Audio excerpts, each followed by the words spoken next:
সর্বনাশ, নাফিস ভাইয়ের লাইটারটা তো পড়ে ভেঙে গেল।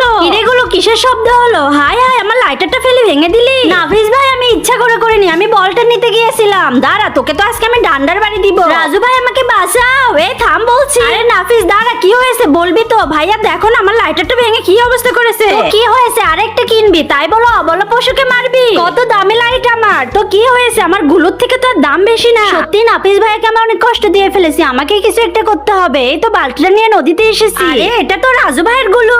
আজ মনে হয় আমার কপালটা খুলে গেছে, আমি তো বসিটা টানতেই পারতেছি না। ওরে বাপ রে, কত বড় একটা রুই মাছ। হায় সর্বনাশ, গুলো তো একটার পর একটা রুই মাছ পাচ্ছে, আর আমার বালতিটা ফাঁকা। সন্ধ্যা হওয়ার আগে আমাকে বাজারে উঠতে হবে। আশেপাশে তো কাউকে দেখছি না। এই তোমার মাছগুলো তো তাজা দেখতেছি, কত করে কেজি নিবা? মালিক 100 টাকা করে কেজি। ও তাই, ঠিক আছে, তোমার এই তাজা মাছগুলো আমি কিনতে চাই। এই নাও টাকা। এ নাফিস, অনেকক্ষণ হলো গুলোকে দেখছি না। গুলো আবার কোথায় গেল রে রাগ করে? আমিও দেখতেছি না ওকে, দাঁড়াও, আমি এক্ষুনি খুঁজে নিয়ে আসতেছি। এগুলো, আরে গুলো কোথায় গিয়েছিলি তো? নাফিস ভাই, আমি তোমার লাইটারটা ফিরিয়ে দিলাম, তবুও আমার পর রাগ করে থেকো না। তুই এত টাকা কোথায় পেলি রে? ঠিক আছে, বলতে হবে না, তুই তো আমার সন্তান রে, কখন মাফ করে দিয়েছি। চল এখন বাড়ি চল।